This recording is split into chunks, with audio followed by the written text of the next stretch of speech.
yes, certainly oil will get more expensive. And so we have to look for other ways of producing energy. And wind is one, but of course there are many people who live in the countryside who do not like wind turbines in their area. And so wind is quite an emotional subject. Why? Because some people do not like to see the wind turbines. They think they are ugly, they think they are noisy, and it spoils the view. But anyway, that is one point of view which a lot of people hold. But these wind turbines, they have been here now 6 years, and they are, in 1 year, each turbine will generate enough electricity to power 1,000 homes.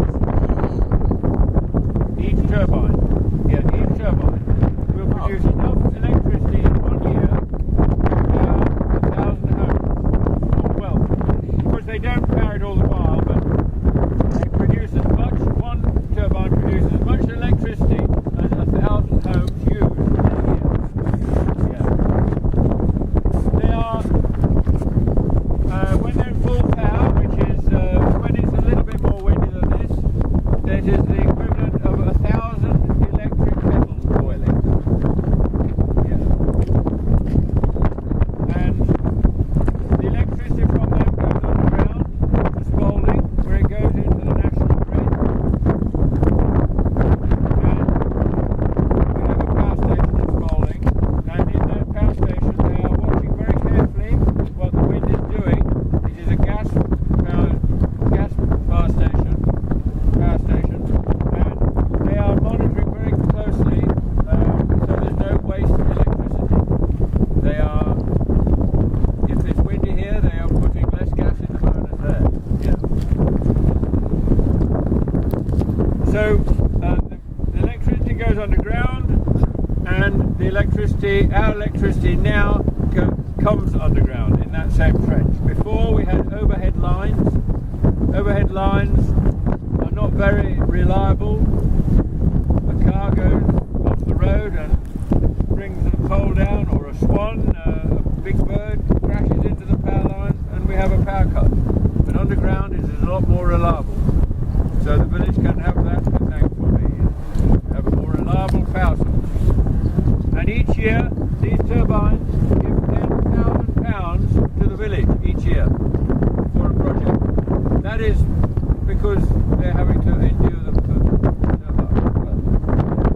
So there's many things in the village being done, to the church, to the chapel, to the village hall, and that sort of thing, to make life more pleasant. Each turbine is individually controlled.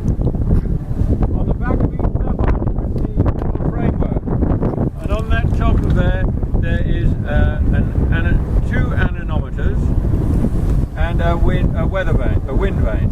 The anemometer records the strength of the wind. So, say there is no wind. The turbines are shut down, like the one at the end, and the blades are knifed. The sharp side faces the wind. And you can see on these other ones, the broadside is to the wind. Yeah. So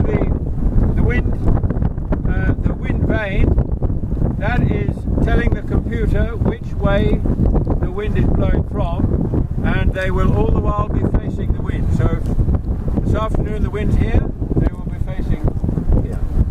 Always they are facing into the wind. So the wind starts to blow.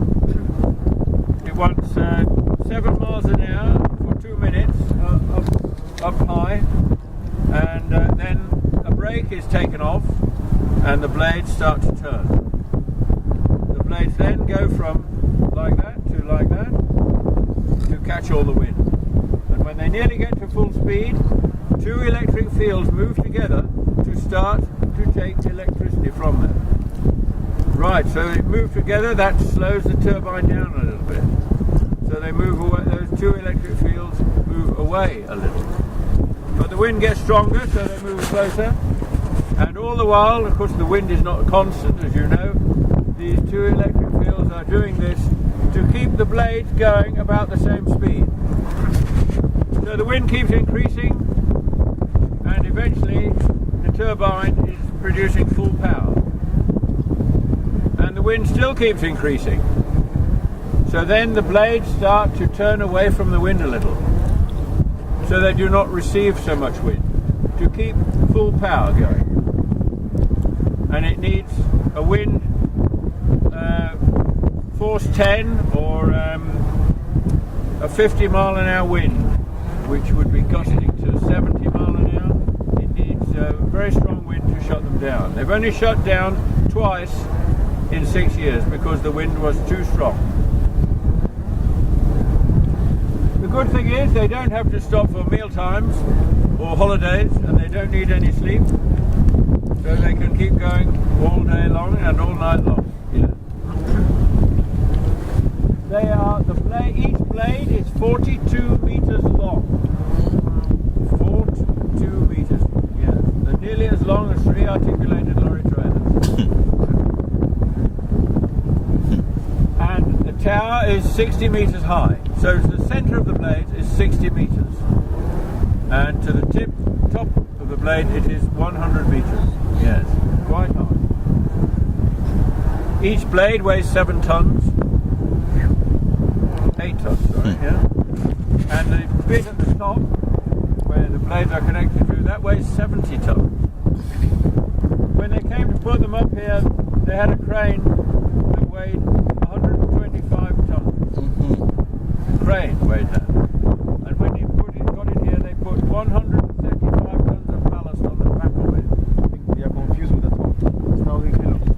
Yes. 1,000, yeah. Who says you are confused? Yes. Don't you have tons in Ghana? Or is it Talk about volumes. Yeah. Normally, things are not so weighty. Yeah. Shipping and all this stuff. Right? So yeah, so anyway, they put the crane that came weighed 125 tons, and they put 135 tons of ballast on the back of it, so it could do the lifting. Yeah. Wow. Yeah. It was a big machine.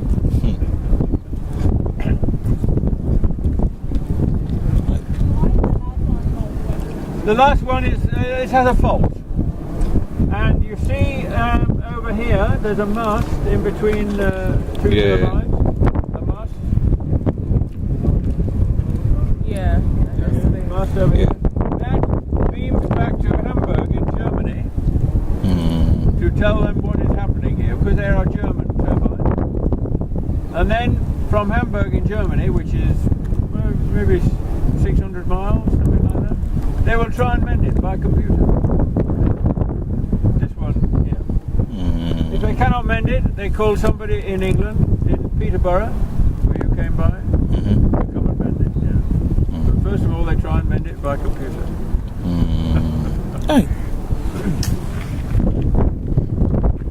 They have a lifespan of 25 years,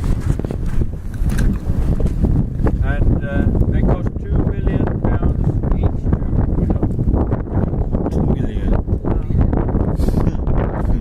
And after 8 years, they will have paid for themselves. The amount of electricity. And then they are running on. It's all free. Wow. No coal, no gas. Yeah, it's all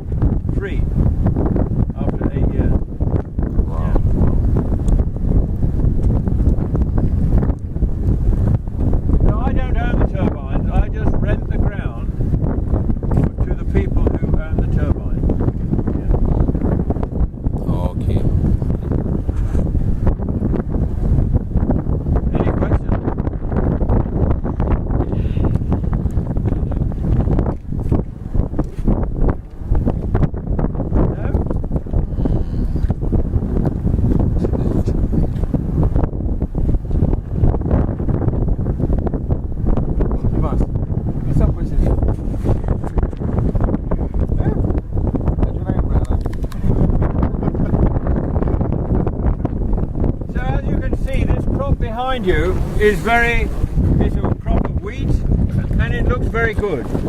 You cannot see, there are 2 or 3 weeds in it, but that is all. Now if we have weeds in the crop, those weeds are competing with the crop for light, for space, and for nutrients. And so if you can have a crop